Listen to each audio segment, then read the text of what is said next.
German cars used to be the pinnacle of automotive innovation. They pioneered safety features, pushed the boundaries of performance, and set the bar for luxury motoring. But somewhere along the line, the focus seems to have shifted. Did you know that some consumer reports now rank certain German brands lower in reliability than their Japanese and Korean counterparts? That's quite shocking. But why is it so? What's happening to German cars? Let's find out in today's video. German cars are losing their mojo in terms of reliability. Studies show that they're not holding up as well as they used to. But why is that? Well, it seems like the quality of German engineering isn't what it used to be. I mean, think about it. German cars have been the gold standard for quality and top-notch technology for ages. But these days, it seems like they're not hitting the mark like they used to. You see, there's this American data cruncher called J.D. Power, and they're like the scorekeepers of car quality. And guess what? German cars haven't been stealing the show in their studies for a while now. In fact, the latest report crowned cars from the good old USA and South Korea as the champs. Meanwhile, the best German contender, BMW, barely made it to the top 10, with Mercedes and Porsche trailing behind. And don't even get me started on Volkswagen and Audi, they're bringing up the rear. So what's the deal? Well, German cars seem to be getting more complex, which is great in theory, but in practice, all that sophistication is causing headaches for drivers. Sure, customers appreciate the bells and whistles, but it's a whole different story when those fancy features start acting up. And while defects in German cars are meticulously documented in the USA, back home in Germany, they often get swept under the rug. That's where people like journalist Nico Ganser come in. He's shining a light on the not-so-pretty side of the German auto industry with his blog, KFC Recalls.de. There, he spills the beans on all the vehicle woes that the bigwigs would rather keep hush-hush.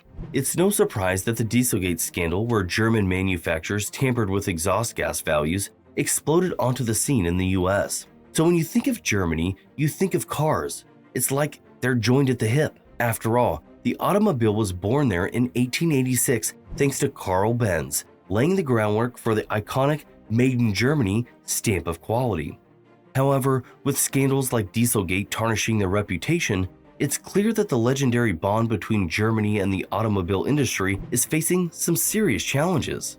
Let's talk about Burkhard Steins, a Berlin classic car dealer who's got a treasure trove of Mercedes-Benz models from the 70s, 80s, and 90s. And guess what?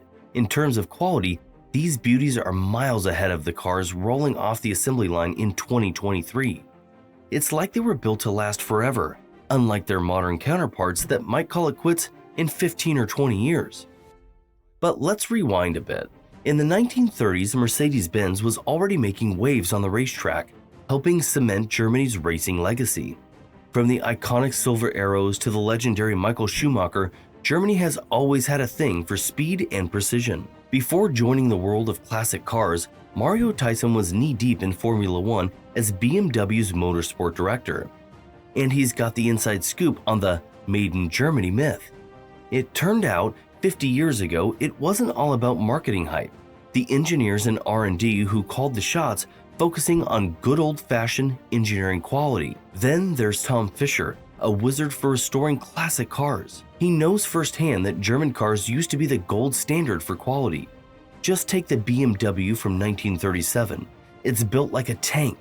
But that rock-solid reliability started to slip somewhere along the way, especially in German cars from the mid-1990s. And yes, it all comes down to money too. You see, managers these days are under a ton of pressure to line shareholders' pockets. And when it comes to balancing the books, something's gotta give. Unfortunately, it seems like quality took a hit as a result. The big shots up top started tightening their purse strings, limiting engineering and squeezing production costs. In 2022, the German Automobile Club, ADAC, took a close look at 580 cars to gauge their quality of work and materials. The verdict? Let's just say some models from the VW Group and Daimler didn't exactly pass with flying colors. And it's not just ADAC sounding the alarm. For decades, German car mag Autobild has been putting car brands through their paces.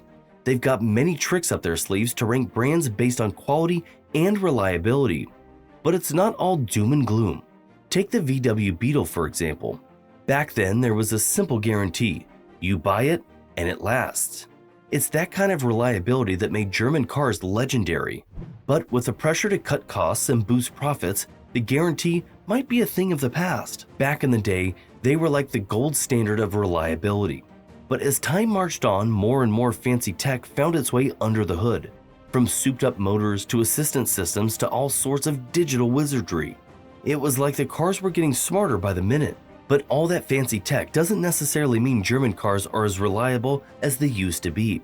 They can still charm the socks off customers, especially regarding that emotional connection we all seem to have with our rides. I mean, just ask the people at JD Power. They'll tell you that German cars are still right up there regarding emotional appeal. And let's not forget about their tech game. German cars are packing some serious heat in the technology department, bringing loads of joy to customers with all their high-tech bells and whistles. Plus, despite their hefty price tags, they've got that certain je ne sais quoi that keeps them flying off the lots. Now, Tom Fisher knows a thing or two about the global car market, and he'll tell you straight up, image and sales go hand in hand. Take Ferrari, for example. If they lose that emotional connection with buyers, they're toast. And it's the same deal for German cars. If they start skimping on quality, it's game over. But there's a new challenge on the horizon, the shift to electric mobility. German engineers might be wizards under the hood, but when it comes to electric vehicles, EVs, they're still cutting their teeth on the hardware and software side of things. Now, let's talk about the not-so-glamorous side of the production line for these high-tech computers on wheels. With all the fancy gadgets and gizmos packed into modern cars, they'd be flawless, right? Wrong. Errors and software problems are too common, even in those swanky premium models that cost an arm and a leg. Suppose you drop 130,000 euros on a shiny new ride, only to have it act like it's possessed by gremlins. Disappointing, to say the least. But all this newfangled tech is being rushed out the door without proper testing, and the auto industry hasn't been in this kind of rush since, well, maybe never. There have been some serious issues that have dented the reliability of German cars. One of the main issues with German car designs is their tendency to overcomplicate things. There's this fixation on creating a beautifully intricate mechanical composition, which adds unnecessary complexity. As a result, repairing German cars can be costly, with specialized parts often needing to be imported at a premium. Regarding electrical systems, German cars are notorious for having a single computer that controls everything.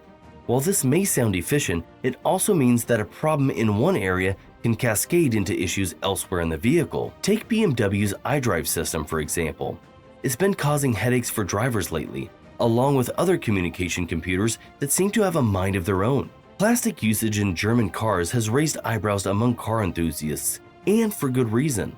BMW, in particular, has a reputation for incorporating plastic components into their vehicles, especially in critical areas like cooling systems. While plastic can be lightweight and cost-effective, it tends to wear out faster than traditional materials, leading to leaks and malfunctions in components like water pumps and radiators. Turbocharging, while great for boosting performance, has its downsides regarding reliability when it comes to plastic usage. Boost pipes made from plastic are prone to splitting under increased pressure, causing leaks and loss of power. It's frustrating for drivers who want to push their cars to the limit and are only held back by these weak points. Rust is another thorn in the side of German car owners. Despite meticulous maintenance, rust tends to rear its ugly head eventually, causing problems both on the body and underneath the car. Rust protection is crucial for preventing further issues like roof leaks and component failures due to corrosion. While German cars excel on winding European roads, their performance may fall short on the long, straight highways of the United States. The engine's power is often optimized for European driving conditions, leaving drivers craving more raw power for highway cruising. Wiring woes plague BMW and Mercedes vehicles, with poorly arranged wires leading to pinch spots and potential fires. Drain plugs positioned improperly can also cause water to accumulate, leading to corrosion and unreliable electrical connections over time. Engine cooling is another concern for German car owners, especially those pushing their vehicles to their limits. The high power output of German cars can lead to overheating, particularly during aggressive driving or extended periods of use. So, that's all for today's video. Share your thoughts on this with us in the comment section below, and don't forget to subscribe.